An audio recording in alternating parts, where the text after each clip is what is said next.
Hello, and in today's video I'm going to look at some of the reactions of normal, ordinary German people to the news that Hitler was dead. And here I am quoting from Volker Ullrich's book 8 Days in May, the last week of the Third Reich, which was published around 2021. I don't know if it's available in English. It was published by the C.H. Beck publishing house. And so here we have some interesting reactions that the author managed to locate. So in her Berlin recordings from 1945, the musician and writer Carla Herkler described an incident that she experienced during the night of the 2nd of May 1945 in an air raid shelter. After the people in the basement had finally settled down, the block warden appeared. He spoke in what she described as a strangely cold voice. He said that the Führer was probably dead. One woman responded calmly, saying that this was fine. Herkler noted that the reply was accompanied by thin laughter. An 18-year-old student from Hamburg-Barmbek, who'd grown up in a social democratic family, noticed a similar reaction. On her way to school on the morning of the 2nd of May 1945, she observed that no one was crying. No one even looked sad, and this was despite the fact that Adolf Hitler had been adored by many and almost treated as a god. His death produced no visible mourning. Worth pointing out, of course, that Hamburg had been liberated by the British, and the fact that the schools were still running so quickly after liberation does actually show something rather positive, I would say. For many people, Hitler's death brought a sense of relief. They believed that it meant the end of the war, or at least the war was just about to end. And the diplomat Erwin Wickert, who worked as a radio attaché of the German embassy in Tokyo, later recalled this feeling clearly. He said he felt freed from a heavy burden. There was no longer anyone at the top who could continue the war through unchallengeable orders. He didn't describe it as happiness, but he did say it was sort of a strange and unfamiliar lightness. For fanatical supporters, however, who'd believed in miracle weapons and that the final victory was near until the very end, this news came as a shock. Hermann Okraß, editor-in-chief of the Hamburger Zeitung, addressed these readers directly. On the 2nd of May 1945, he published an obituary titled Farewell to Hitler. In it, he described Hitler as a great man who had wanted the best for his people. He wrote that Hitler was therefore deeply loved. According to Okraß, the most beautiful virtues, the hottest, the warmest wishes, I should say, and the noblest longings of the German people were all united in the form of Adolf Hitler. Now, in some cases, grief over Hitler's death mixed with self-pity. The 26-year-old German study student Laura Valb wrote in a diary on the 2nd of May 1945 that now that Hitler had peace, and that this was probably the best for him. She then asked what would become of everyone else. She wrote that they were abandoned and exposed, unable to rebuild what had been destroyed by the war. She believed that Hitler had once wanted to realize positive ideas. She admitted that some good things had occurred in domestic policy. However, she concluded that Hitler had completely failed in foreign policy and as supreme war leader. She ended by writing that the people would now have to atone, and wondered what her father would have thought had he lived long enough to see it. Now, such reactions reflected the emotional ambivalence with which many former supporters received the news. The long-standing trust in Hitler turned into disappointment. In some cases, it turned into anger, and in others, it turned into cynicism. This was clear in the reaction of a 19-year-old Erika Asmus. She had once been an enthusiastic leader of a girls' youth group. She came from the Baltic Sea resort of Aalbeck on Usedom. On the 2nd of May 1945, she met her family while fleeing towards Wismar. They were fleeing from the approaching Soviets. At first, she felt pain over the collapse of the hope she'd placed in Hitler.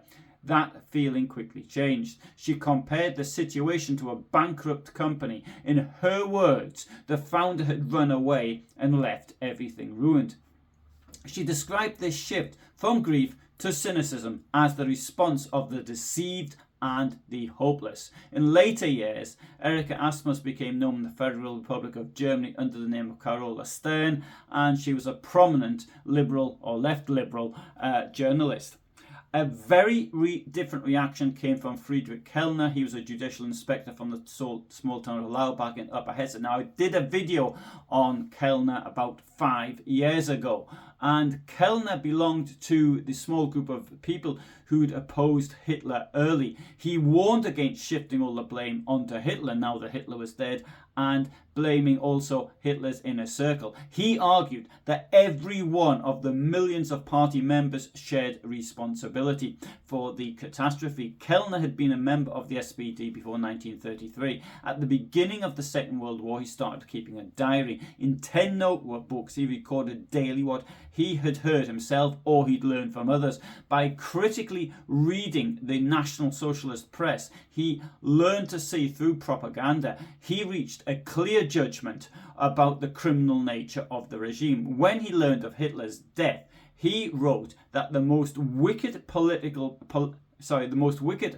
system had come to its deserved end. He noted that history would remember that the German people had been unable to free themselves. He concluded that victory by the Americans, British and Soviets had been necessary to destroy National Socialist illusions and plans for world conquest.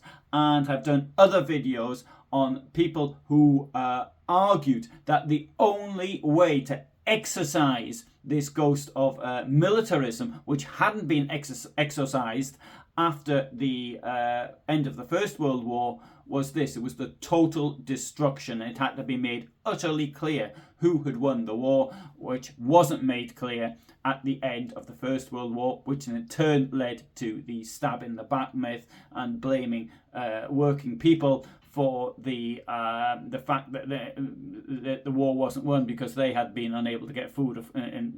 Anyway, so what most Germans were concerned about, however, it was just staying alive, and they didn't have time really to look back. They didn't have time to look ahead either. So in Berlin, and above all in Berlin, people emerged from cellars where they'd spent days crowded together without electricity, without gas, and next to no, if any, water. So their faces were full of fear, and with good reason to feel this fear after all the propaganda about the Soviet atrocities, some of which wasn't propaganda, incidentally, some of which was true. So what they saw coming out of these holes in the ground, as I suppose most of the bunkers were, black clouds of smoke hung over the city, fires all over the place, facades continuing to collapse into the streets, mountains of rubble marked where their houses, once had stood, and between them corpses of soldiers, both the Soviet and German, and corpses also of the civilians. Destroyed tanks, overturned guns, burned out trams, cars, vehicles testified to the violence of the fighting, which had gone on until only a short while previously. And there were horse carcasses everywhere. And it's worth bearing in mind that the German army, although we think of mechanization and blitzkrieg and all the rest of it, but the German army largely was mechanized by horse.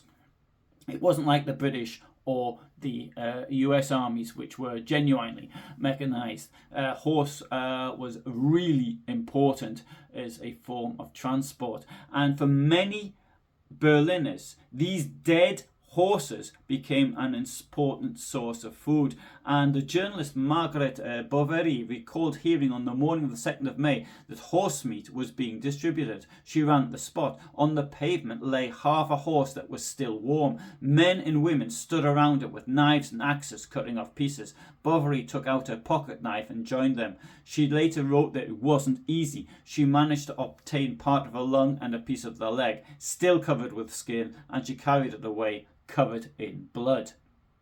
In the first days of peace, looting became a mass phenomenon in Berlin. Shops and stores of all types were emptied. The situation was especially chaotic, for example, at the Schulthaus brewery on Prenzlauer Berg, and that's where the Wehrmacht had stored large supplies which they hadn't been destroyed.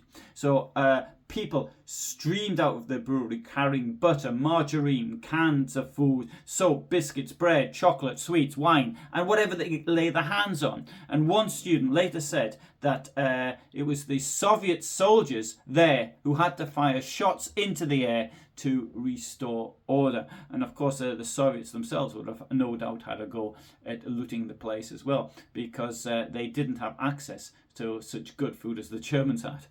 And now at this point it's quite clear that the Nazis' idea of Volksgemeinschaft, the people's community, no longer existed. Of course, it was just propaganda and not reality. People acted on their own initiative. Survival was more important, and individuals fought over supplies. They tore things from each other's hands, and they took whatever they could for themselves and for their families. And all the time, of course, it's worth remembering that Soviet soldiers were on the streets, and these very same Soviet soldiers could use violence against anybody, but in particular women. And so for women to go out looking for food, which of course and water, which of course they'd have to do sooner or later, this was very dangerous. And it's also worth bearing in mind that there were very few men around. So for the Red Army soldiers, though, not only this, that they had committing crimes as they wanted, theft as they wanted, looting as they wanted, but this, the 2nd of May 1945, was a day of celebration. And Vasily Grossman, who documented much of this, he spoke of it as a colossal victory. Spontaneous festivities at a large obelisk. Tanks still stood surrounded by flowers and red flags. Soldiers danced, sang and laughed. Flares rode into the skies, shots were fired in the air from rifles and pistols, not in battle but in celebration. There I'm quoting Grossman directly. Okay, so thanks very much for listening. I've done a number of videos about from Berlin and on the this and many other battles of the Second World War. I upload every day at 2000 hours, and on Tuesdays and Fridays I upload longer videos. And if you're interested, I also have membership of this channel, which costs £5, €6 or $6, and that gives currently access to more than 800 members only videos. So if that's the sort of thing interests you, that would be great if you took it. But for the moment, from me in the United Kingdom, thanks for watching. Bye for now.